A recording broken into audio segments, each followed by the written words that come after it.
दिखा रहे हैं कि सबसे छोटी मूर्ति यही है मां दुर्गा की। हालांकि जो गाइडलाइंस आया है उसके हिसाब से 5 फीट तक की मूर्ति को परमिशन दिया गया है पूजा पंडाल में लगाने के लिए, लेकिन ये आप देख सकते हैं कि 2 से 2.5 फीट का ये मूर्ति बनाया गया है। काफी आकर्षक है, सभी चीजें लगाई गई हैं जो मां के श्रृंगार में लगाई जाती है, वो तमाम चीजें इस मूर्ति में भी लगाई गई है और बेहद ही आकर्षक और खूबसूरत यह मूर्ति दिख रहा है। तो अब यहाँ से जो लोग पहले ही बुक कराए हैं ये देख सकते हैं, यहाँ का सबसे खूबसूरत मूर्ति यही है और इसे भी अब पूजा पंडाल में ले जाया जाएगा और वहां पर जो श्रद्धालु आएंगे, जो भक्त आएंगे, वो मां का दर्शन करेंगे और आशीर्वाद प्राप्त करेंगे।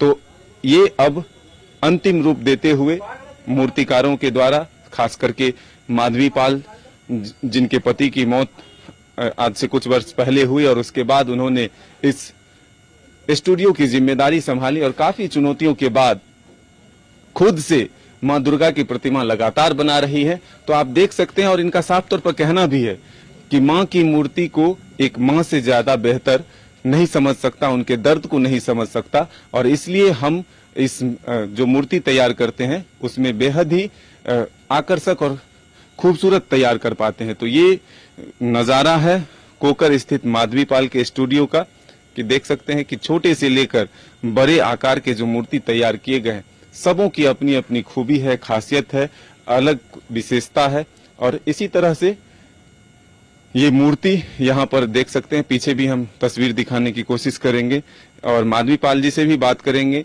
कि माधवी पाल जी कितनी मेहनत करती है मूर्ति को तैयार करने में।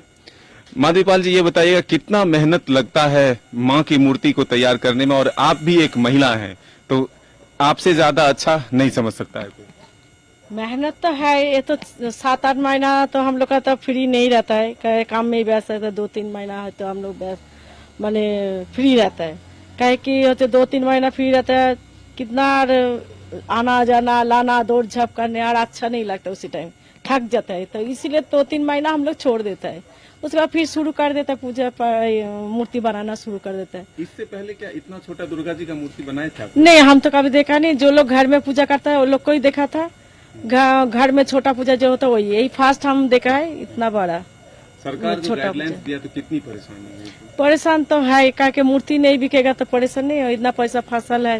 ये मूर्ति 1 साल नहीं 2 साल में 2 साल तक है, तो इस 3रा साल क्या करेंगे मूर्ति को, इतना पैसा फंस गया सब।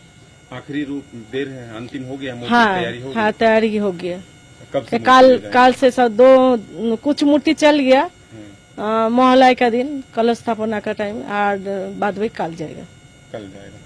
कहाँ से कारीगर आते हैं आपके पास? सब कलकत्ता का कारीगर है, यहाँ तो लोकल नहीं मिलता है, और जो मिलेगा वो सब में तो हम लोग का काम नहीं चलेगा। मिलता है दुर्गा जी की मूर्ति बनाते? देखिए, जब चल जाता है उसी टाइम होता दुख लगता है, और इतना दिन क्या है मेहनत कर रहा, पसीना छूट रहा, इतना झीलना पड़ रहा, उसी टाइम होता है गुस्सा। और अभी चल जा रहा तो अभी लग रहा है इतना दिन से मेहनत करके अभी सब चल जाएगा, दुकान खाली हो जाए, मिस्त्री लोग चल जाएगा, उसे दुख लगता है उसे। हाँ, जब 10वीं का टाइम आदमी का कैसे लगता है जी, हाँ इतना दिन 5 रोज हम लोग इतना होते पूजा में व्यस्त था, इतना पूजा पाठ किया है, घूमना फिरना खाना, तो इसी टाइप का हमको भी लगता है कि इतना दिन तो ये लोग का मिस्त्री लोग का सामान ला देना, दुकान में आना जाना, सब कुछ कलकत्ता से सामान लाना, अपर से लाना, यहाँ का लोकल सब कुछ ठीक ठाक करना पड़ता है, सब लाना पड़ता है। तो जब होते खत्म हो जाता है तो उसी टाइम खराब लगता है, घर में बैठ के बोर भी हो जाते हैं, उसी टाइम लगता है कब आबार फिर काम शुरू कर देंगे।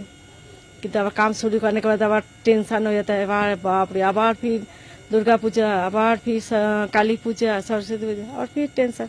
आदमी टेंशन नहीं रहेगा तो जिएगा कैसे? तो देख सकते हैं कि एक बेटी की विदाई के बाद जो स्थिति होती है, जितना दुख होता है, ठीक उसी तरह से माधवी पाल को उस वक्त लगता है जब यहाँ से मूर्ति जो लोग बुक कराए रहते हैं पहले से और अपने पूजा पंडाल के लिए ले जाते हैं, तो उसी तरह का दुख इनको होता है जब इनके स्टूडियो से मूर्ति की विदाई होती है। इनका साफ तौर पर कहना है कि काफी मेहनत करते हैं मूर्ति को तैयार करने में, दिन रात जगना पड़ता है इसको तैयार करने में, और एक साथ कई मूर्तियां बनाई जाती है, तो ऐसे में कारीगर के साथ साथ खुद भी उन्हें लगना पड़ता है। तो काफी मेहनत के बाद जब यहाँ से मां को ले जाया जाता है तो उन्हें काफी तकलीफ होती है, लेकिन मां दुर्गा को लेकर के जो तैयारियां हैं इनकी वो काफी रहती है। देख सकते हैं कि गंगा के मिट्टी से मां के चेहरे का निर्माण किया जाता है, साथ ही कई तरह के कलर का इस्तेमाल किया जाता है, कई तरह के वस्त्र का प्रयोग किया जाता है। तो ये आकर्षक साज सज्जा भी यहाँ पर आपको देखने को मिलेगा। और झारखंड में खास करके रांची में जो उत्साह है वो चरम पर रहता है। नवरात्रि को लेकर के तमाम लोग पूजा पाठ करते हैं, श्रद्धा भक्ति उतनी ही देखने को मिलेगी। लेकिन जो पहले तस्वीर राजधानी रांची में देखने को मिलती थी कि सड़कों पर लोगों की भीड़ 4 दिनों तक रात के अंधेरे में भी देखने को मिलता था और पूरी शहर सड़क पर ही नजर आता था, तो ये तस्वीर जरूर बदला है। बड़े बड़े पंडाल नहीं बन रहे हैं। जो आकर्षक पंडाल बनते थे, एक दूसरे में प्रतिस्पर्धा होती थी, कंपटीशन होती थी, जो किसका पहला स्थान पाएगा, तो ऐसे में वो चीजें जरूर बदली है। लेकिन श्रद्धा और भक्ति में कोई कमी नहीं है। ये भी मूर्ति आप देख सकते हैं कितना आकर्षक बनाया गया है। जो माधवीपाल के कारीगर हैं उनका कहना है कि हम लोगों में भी एक कंपटीशन होता है कि सबसे खूबसूरत और आकर्षक मूर्ति कौन तैयार कर सकता है। तो ये भी एक अच्छी बात है और इसी को लेकर के वो दिन रात मेहनत करते हैं, कुछ अलग करने की कोशिश करते हैं। पिछले बार हमने दर्शकों को दिखाया था कि कोरोना थीम पर भी कई मूर्तियां तैयार की गई थी। कहीं पर कोरोना वायरस को वो जो संहार करते हुए दिखाया गया था, कहीं पर कोरोना से बचाव के उपाय को दिखाया गया था। तो तमाम वो चीजें जरूर कोशिश की जाती है मूर्तिकारों के द्वारा भी कि एक संदेश मूर्ति के माध्यम से भी लोगों के बीच जा सके।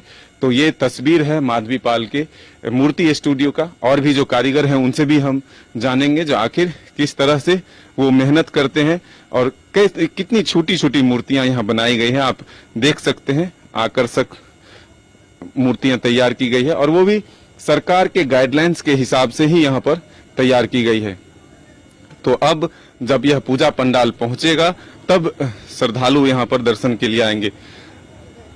कितना मेहनत करते हैं माँ की मूर्ति तैयार करने में? बहुत मेहनत है, ये सब काम में बहुत मेहनत है। बहुत मेहनत। हाँ। क्या कुछ विशेष होता है? कैसे नक्काशी करते हैं? कहाँ से मिट्टी लाते हैं? मिट्टी तो कलकत्ता से आता है ट्रांसपोर्ट में। हाँ, इधर का लोकल मिट्टी भी आता है। सब मिट्टी, मान लीजिए मिट्टी छानने वाला आदमी अलग होता है, बांस फाड़ने वाला अलग होता है। कितना चुनौती रहा जो सरकार का गाइडलाइंस आया और इतना छोटा मूर्ति बनाया? पहले इससे पहले इतना छोटा मूर्ति कभी बनाया था? नहीं, दुर्गा जी में छोटा उतना नहीं होता है। घर में पूजा करता है तो छोटा 2-1 होता है, लेकिन इतना दुर्गा जी छोटा नहीं होता है। 8 फुट 9 फुट 10 फुट का मूर्ति होता है।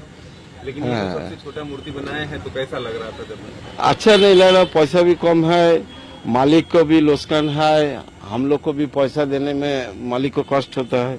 हाँ। तो क्या सारा मूर्ति तैयार हो चुका है? मूर्ति सब इस साल पूजा नहीं हो रहा, सब गया नहीं। जैसे मान ली 25 मूर्ति जाता है तो आधा मूर्ति गया, आधा मूर्ति अभी भी जो गया। आधा मूर्ति है वो तैयार हो चुका है? हाँ, आधा मूर्ति तैयार है। तैयार हो चुका है। जितना है जब माँ की मूर्ति यहाँ से जाती है तो कैसा महसूस होता है? उस समय कष्ट लगता है मूर्ति जाने का टाइम थोड़ा से, तब घर जाने में भूल जाता है। बना होना कि जब घर जाएगा तो भूल जाएगा। मतलब बेटी की विदाई जैसा? हाँ, जैसे लगता है।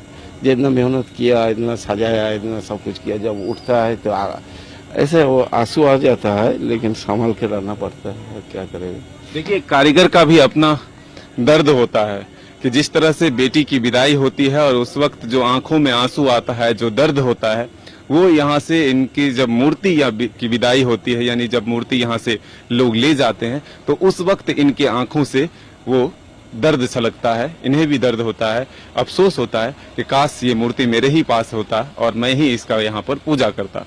तो ये तस्वीर मैंने दिखाया आपको कोकर स्थित माधवीपाल के स्टूडियो से, और भी दूसरे कई जगहों का तस्वीर हम दिखाएंगे कि किस तरह से रांची राजधानी में मूर्तिकारों ने अपनी नक्काशी का प्रदर्शन किया है, अपनी कलाकारी का प्रदर्शन किया है।